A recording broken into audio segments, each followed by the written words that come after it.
I want to open on Alperen Sengun, former Oklahoma City legend, Alperen Sengun. That's right. Wore the hat. Yeah, wore the hat on draft night and then went directly to hell in Houston.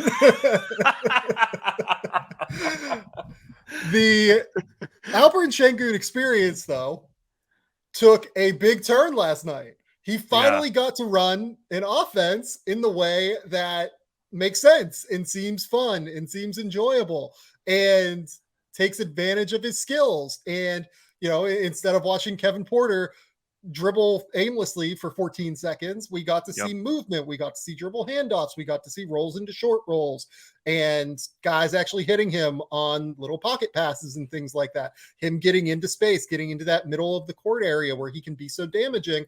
And he ended up with 33 points, 15 rebounds, 4 blocks. I think he had 6 assists. And oh boy, Andrew, he was throwing some dimes last night. Oh man, was he was on it and it was fun. Did you watch this game last night? Like this 140-132 shootout with the Lakers and the Rockets?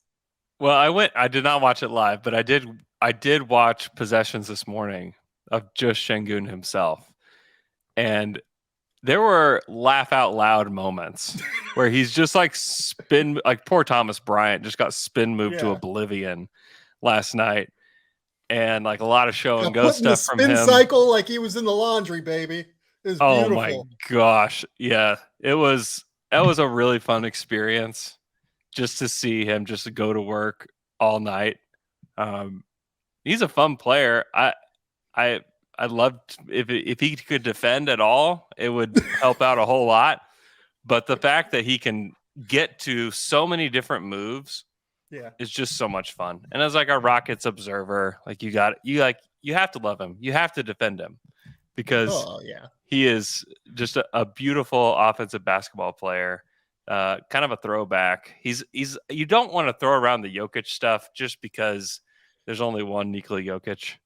Yeah. But like there were moments last night where you're like, okay, like there's definitely some juice here. Like Sengun's showing some stuff. That's really fun. Yeah, like it's interesting, right? Because look, he's not going to be Nikola Jokic is going to go down as at minimum one of the 20 best players of all time, something like that. Yeah. Like you look at the peak, it's already there. Like the peak is top 20 of all time.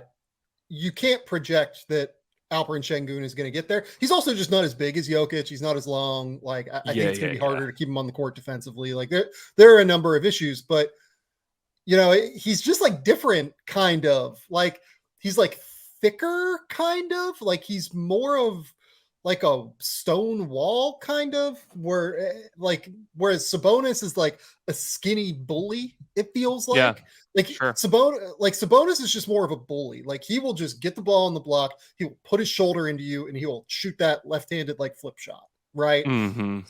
Sengun throws up these weird, like little like floaters and throws up these like weird little like footwork, like gets that little bit of space using his incredible feet and then just like kind of tosses it up and it goes in.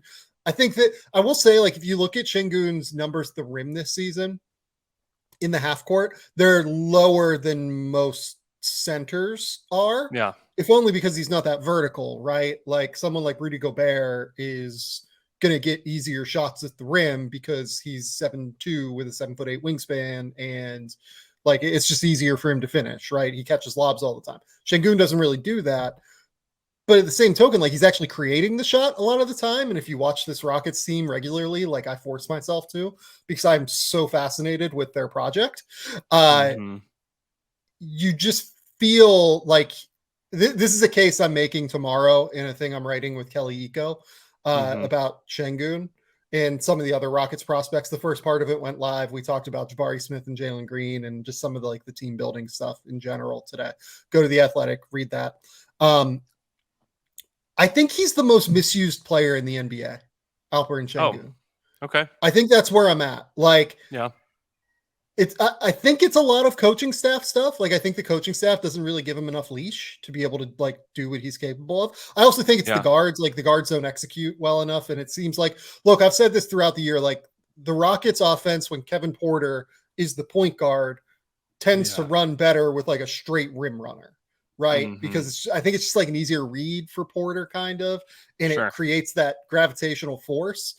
Problem is, the Rockets don't really have one of those. They have Bruno Fernando, who, all due respect to Bruno, probably a third center in the NBA at this point. Sure.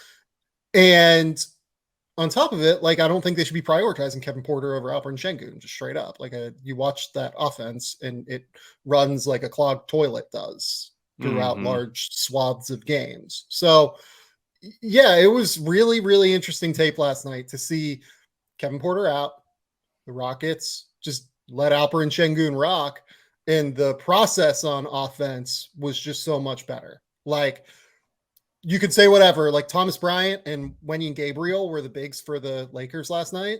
And that's a big part of why Alperen Sengun shot 14 for 17 from the field. Sure. Those two can't really defend on any level in the NBA against bigger, stronger dudes. But at the same token, I think the process of the Rockets offense was just way better. The movement was way better. They need to make some adjustments. Like, to me, I think they should have moved on from Stephen Silas already. I've kind of made this point a couple of times now. Yeah. If Kevin Porter comes back and like gets the ball in his hands and they let him rock, we got to make a move now. Like, there won't be any decision here, I don't think. Yeah. Prioritizing KPJ in any facet is a mistake, unless he's a bench player. Like, I think he plays in the league, but he needs to be a bench player, like a guy that comes in. He's a microwave scorer. He's a guy that you give 20 minutes a night, and you're just like, hey, go cook. But like, if we're going to run like a real offense, we need somebody that has some patience, some court vision, somebody that can settle this thing down. And that's what Sengun did last night. It's like, he had patience. Awesome. He lets guys run around. He lets the offense set up. He's like, all right, there you are. And then easy jump shot. Like, that's what he was doing last night, and it worked. And so I think just starting him, and I know KPJ is very talented, but there's a lot of talent. Like, everybody in the league is very talented. Right. And so you have to find, not only is Sengun misused, like even Jalen Green, like just allowing him to like find his way and having him find his way with Kevin Porter Jr. there is like, man, like, come on, like, we need like some kind of steadying force next to those guys. Like, just give me some rando guard that can just come in and just organize something. Like, that's all you need to do. Do you know what might be helpful for Jalen Green?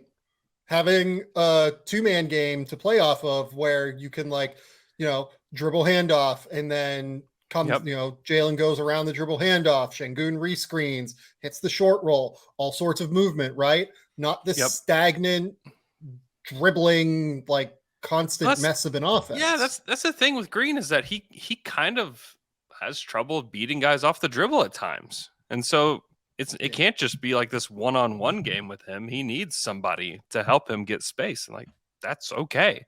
That doesn't mean he's going to have a bad career or can't be what everybody thought he could be. It's just like, use the tools that you have. It's like they're using a hammer as a wrench, and it's like, that's wrong. It's just not working. No, I'm with you. The Rockets remain confounding to me in a number of ways. This is the biggest one. When I watch Alperen Sengun, I'm just like, do this. This will make everything easier for everyone. I get that you will give up 140 points per game. You should be happy with that on a certain level. Like, you're going to get a lottery pick. You do not have the defensive infrastructure or like experience at this point to be successful on defense. That's proven now, right? Like, we know that. You might as well make one side of the court competent on some level from a developmental perspective. Get Jalen Green, involved a little bit more. I don't know what you do with Kevin Porter if you're them. Like, look, that extension they signed him to is so easy to get out of, like the way that it's structured. It's great. It's great. Yeah. They did a great job with that. Yeah. So I don't know what to do. If I'm them, but it involves actually, I do know what to do. It involves getting Alperen Sengun more involved in the offense, letting him run things a little bit. Maybe, honestly, like Ty Washington, I know he had a 50-point game earlier this weekend in the G League. Like, maybe that's your guy. Let him just have some reps running the show a little bit. I really like Ty, but we'll see what it looks like.